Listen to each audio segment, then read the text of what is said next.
नमस्कार, आप देख रहे हैं 4 PM और मैं हूं अभिषेक मिश्रा।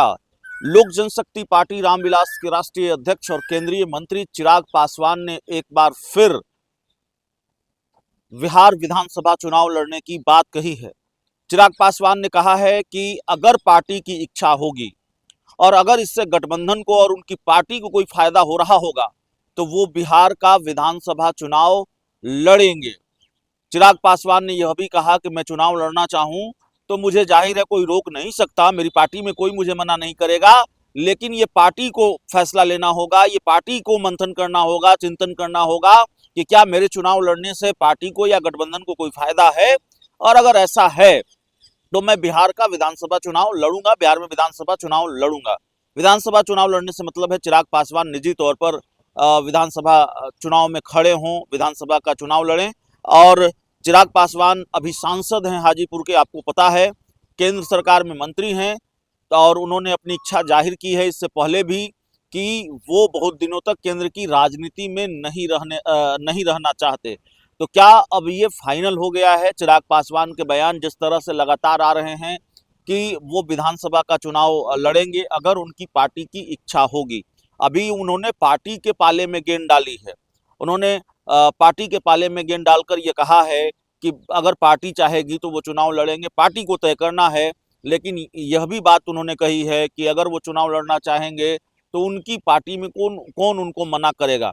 चिराग पासवान ने अगर ये फैसला लिया कि जमुई की जगह उनको हाजीपुर से लोकसभा का चुनाव लड़ना है तो उनकी पार्टी में कौन उनको मना कर पाया? जाहिर है कोई मना नहीं कर पाएगा। चिराग पासवान अपनी पार्टी के राष्ट्रीय अध्यक्ष हैं।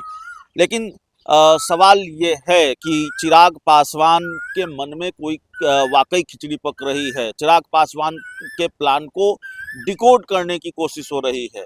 चिराग पासवान को लेकर एक सवाल यह भी है और लगातार कई वीडियोज में इस सवाल पर हमने बात की है कि क्या चिराग पासवान फिर वही करेंगे जो उन्होंने पहले किया है।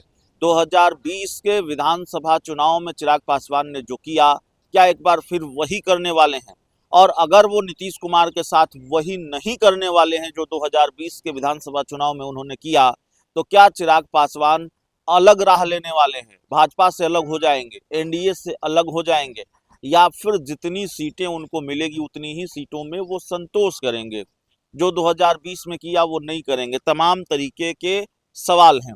क्योंकि सीट शेयरिंग को लेकर जो खबर आ रही है अंदर खाने से, और कुछ मीडिया रिपोर्ट्स में भी हमारी भी बातचीत हुई कुछ नेताओं से, सीट शेयरिंग को लेकर या राजनीति के जानकारों से भी बातचीत हुई, सीट शेयरिंग को लेकर झटका दिया है नीतीश कुमार ने। जनता दल यूनाइटेड ने बिहार के मुख्यमंत्री नीतीश कुमार से मिलने गए थे चिराग पासवान, और जेडीयू के कुछ बड़े नेताओं से भी मिलने की कोशिश उनके नेताओं ने या बातचीत करने की कोशिश उनकी पार्टी के नेताओं ने की।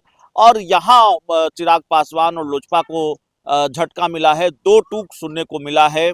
जेडीयू ने साफ तौर पर चिराग पासवान को ये बता दिया है कि अगर सीट शेयरिंग में आप हमसे कोई मदद की उम्मीद रखते हैं तो ऐसा मत रखिए। आप भारतीय जनता पार्टी के सहयोगी हैं, आप भारतीय जनता पार्टी के पार्टनर हैं, और सीटों की बातचीत या आपकी कोई सीटों की डील भारतीय जनता पार्टी के साथ ही होगी। चिराग पासवान अभी हाल ही में मिलने पहुंचे थे बिहार के मुख्यमंत्री नीतीश कुमार से, और बिहार के मुख्यमंत्री नीतीश कुमार से जब उन्होंने मुलाकात की उसके बाद मुस्कुराते हुए वो बाहर निकले, दोनों की तस्वीरें सामने आई, तो फिर कई तरह की चर्चाएं हुई। एक खबर यह भी आई कि पद्म भूषण स्वर्गीय रामविलास पासवान की आदमकद मूर्ति सरकार लगवाएगी, इस पर एक फैसला हुआ है।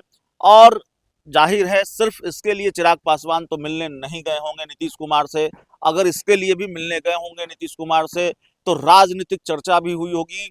सीट शेयरिंग को लेकर बिहार में एनडीए में जो 3 पार्टियां हैं उनके अंदर सबसे ज्यादा बेचैनी है। जीतन राम मांझी, उपेंद्र कुशवाहा और चिराग पासवान। चिराग पासवान की इच्छा है कि वो 40 विधानसभा सीटों पर चुनाव लड़ें, जो कहीं से भी मुमकिन नहीं लगता है एनडीए में रहते हुए। और ये मुमकिन इसलिए नहीं लगता है क्योंकि नीतीश कुमार उसमें बड़ी अड़चन है।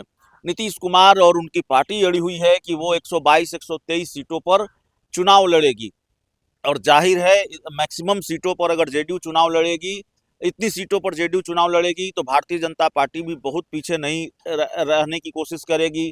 100-110 सीटों पर भाजपा भी चुनाव लड़ेगी। ऐसे में सहयोगी दलों के लिए कुछ बचता नहीं है।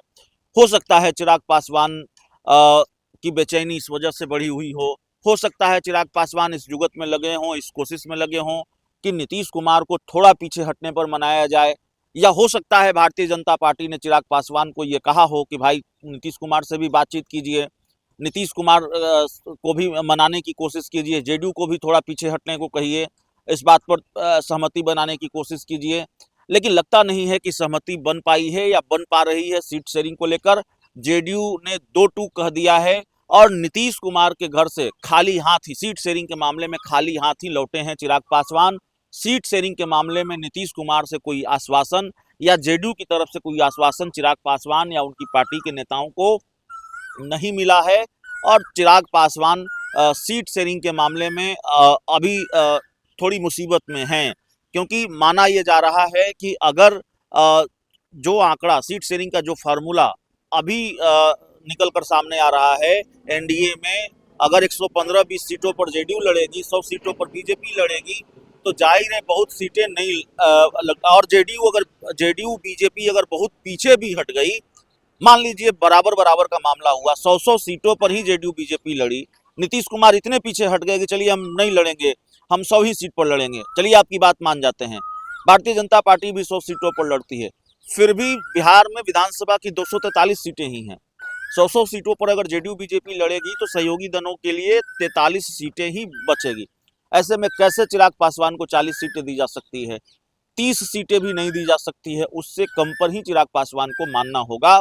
तो कम से कम ये तय है कि चिराग पासवान अगर एनडीए के साथ हैं तो उनको 20 से 25 सीटों पर चुनाव लड़ना होगा और जीतन राम मांझी और उपेंद्र कुशवाहा को 5-7 सीटों पर मान जाना होगा, 5-7 सीटों से ही संतोष करना पड़ेगा। लेकिन ये जो अचानक चिराग पासवान ने कहना शुरू किया है, दरअसल कई चीजें हुई हैं। चिराग पासवान की पार्टी से जुड़े हुए घटनाक्रम को देखेंगे, चिराग पासवान से जुड़े हुए घटनाक्रम को देखेंगे तो कई चीजें सिलसिलेवार तरीके से नजर आ रही हैं।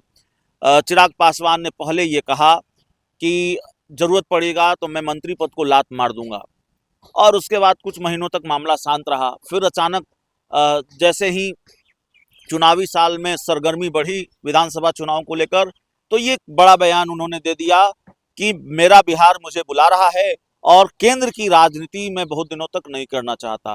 तो केंद्र की राजनीति में चिराग पासवान की दिलचस्पी नहीं है और केंद्र की राजनीति वो नहीं करना चाहते, चिराग पासवान को उनका बिहार बुला रहा है, ये बयान आया।